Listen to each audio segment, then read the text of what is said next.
ನಮ್ಮ challenging star D boss Darshan ರವರ Kaatera cinema ಮೇಲೆ ಪೊಲೀಸ್ ಕೇಸ್ ಆಗಿದೆ. ಹೌದು, ವನ್ಯಜೀವಿಗಳ ಸಂರಕ್ಷಣಾ ಕಾಯ್ದೆ ಅಡಿ ಕಾಟೇರ ಸಿನಿಮಾ ಮೇಲೆ ಕೇಸ್ ಹಾಕಿದ್ದಾರೆ.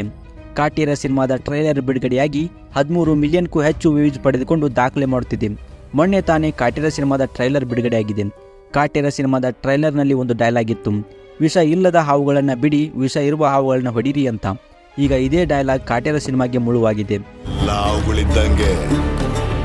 ವಿಷ ಇಲ್ಲ ಅಂದ್ರೆ ಹಿಡಿಬೇಕು, ವಿಷ ಇದ್ರೆ ಹೊಡಿಬೇಕು.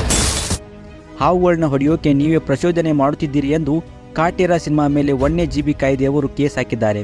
ನಿನ್ನೆ ಇದರ ಪರವಾಗಿ ವನ್ಯಜೀವಿ ಕಾಯ್ದೆ ಅಧಿಕಾರಿಗಳು ಚೇಂಬರ್ಗೆ ಭೇಟಿ ನೀಡಿ ಈ ವಿಷಯವನ್ನು ತಿಳಿಸಿ ಕಾಟೇರ ಸಿನಿಮಾ ಮೇಲೆ ಕೇಸ್ ಹಾಕಿದ್ದಾರೆ. ಸಿನಿಮಾದಲ್ಲಿನ ಈ ಡೈಲಾಗ್ ಅನ್ನು ತೆಗಿಬೇಕು ಎಂದು ವನ್ಯಜೀವಿ ಸಂಸ್ಥೆಯ ಅಧಿಕಾರಿಗಳು ಹೇಳುತ್ತಿದ್ದಾರೆ. ಈ ಡೈಲಾಗ್ನಿಂದ ಡಿ ಬಾಸ್ ಅಭಿಮಾನಿಗಳು ಪ್ರಚೋದನೆಗೆ ಒಳಗಾಗಿ ಹಾವುಗಳನ್ನು ಹೊಡೆಯೋಕೆ ಡಿ ಬಾಸ್ ಹಾಗೂ ಅವರ ಸಿನಿಮಾನೇ ಕಾರಣವಾಗುತ್ತೆ ಎಂದು ಹೇಳುತ್ತಿದ್ದಾರೆ. ದರ್ಶನ್ ಅವರ ಸಿನಿಮಾಗಳು ರಿಲೀಸ್ ಆಗೋಕ್ಕಿಂತ ಮೊದಲು ತೊಂದರೆ ಆಗುತ್ತಿರುವುದು ಇದೇನು ಮೊದಲಲ್ಲ. ಇಂಥ ಎಷ್ಟೋ ಸಮಸ್ಯೆಗಳನ್ನು ಎದುರಿಸಿ ಡಿ ಬಾಸ್ ಸಿನಿಮಾಗಳು ಗೆದ್ದಿರುವ ಉದಾಹರಣೆಗಳಿವೆ. ಈ ಕೇಸ್ನ ಬಗ್ಗೆ ನಿಮ್ಮ ಅನಿಸಿಕೆ ಅಭಿಪ್ರಾಯಗಳನ್ನ ಕಮೆಂಟ್ ರೂಪದಲ್ಲಿ ತಿಳಿಸಿ. ಇದರ ಪಕ್ಕ ಡಿ ಬಾಸ್ ಹಾಗೂ ಸ್ಯಾಂಡಲ್ವುಡ್ನ ಅಪ್ಪಟ ಅಭಿಮಾನಿಯಾಗಿದ್ದರೆ ವಿಡಿಯೋನ ಲೈಕ್ ಮಾಡಿ ಹಾಗೂ ನಮ್ಮ ಚಾನಲನ್ನು ಸಬ್ಸ್ಕ್ರೈಬ್ ಮಾಡಿ.